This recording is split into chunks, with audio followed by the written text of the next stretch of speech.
Okay, everybody, so what we got here is 2017 Toyota 4Runner, my sister's rig.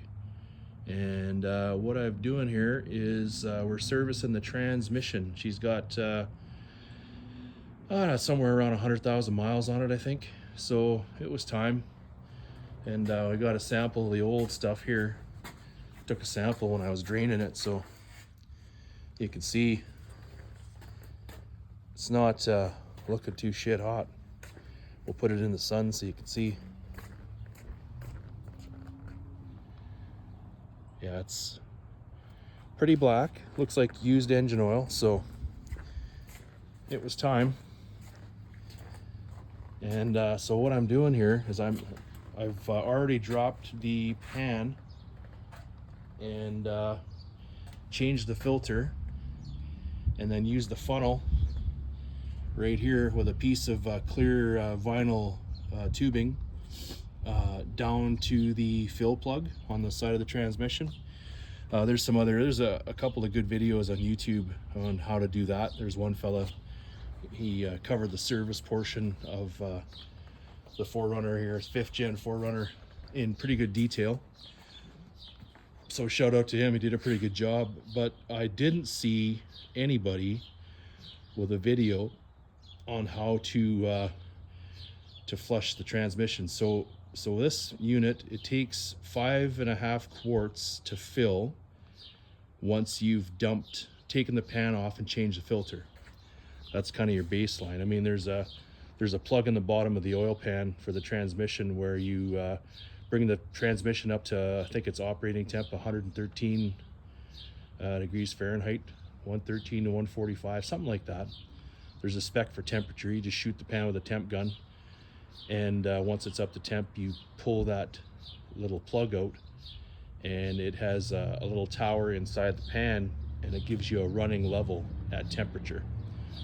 So what I've done is I've added the 5.5 quarts, so a 5-liter jug.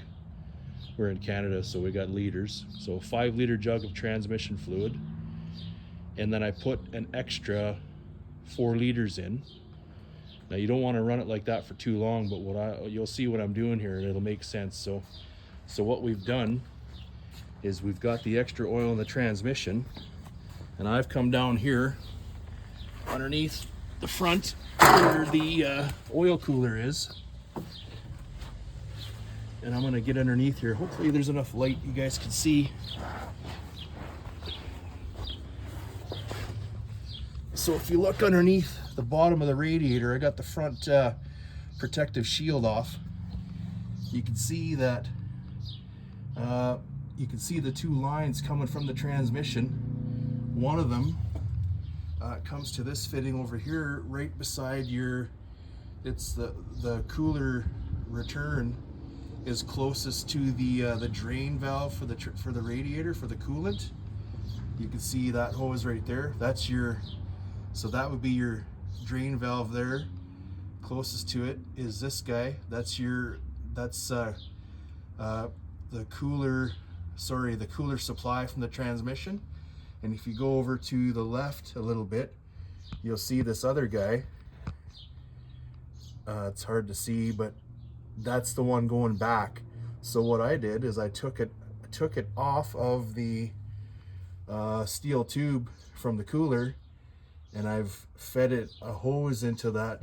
I put a fitting with a hose into that other hose and fed it into a jug. I got this clear washer fluid jug here. So what I've done, so I guess long story short, look underneath your radiator, and the left side is the one that I've tapped into. Now what I did, just to make sure I don't get the wrong one, is I've tapped into both. I've tapped into both the pipe, you can see here with this clear hose, this being, you can see my fingers are pointing to that black pipe, and I've tied into the hose that was on it. So either way, I'm covered. And then we fed them into this empty washer fluid jug. And the reason I'm doing that is because you can see when the dark shitty oil is done running, you're gonna have nice you know, ATF, like red, pink, blood, whatever you colored oil, and then you know you flushed it. And seeing as how we put an extra 4 liters in, once this jug is full, we should be pretty close to what the specified oil level is going to be. Then we can safely warm it up and then pull that level plug out of the bottom once it gets up to temp. So let's just, I'll get you guys out here. Sorry for the phone going all over the place. So we'll fire it up and you're gonna see the oil coming from the transmission through the cooler and into that jug. And then what that's doing is flushing your torque converter and your cooler. So then you'll have all new oil in there. You're not gonna just be dropping the pan and putting a few liters in and then still having that shit in there. You'll have all fresh stuff. So we'll just fire it up and I'll run around to the bottom and you'll see it.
So there you have it.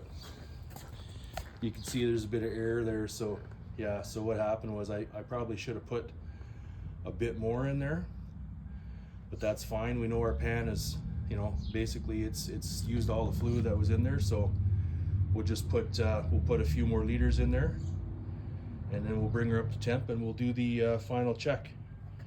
And I mean, there's lots of videos out there in the YouTube how to check your transmission oil level on one of these. So I just wanted to make this quick one showing everybody how to do a transmission oil flush at home.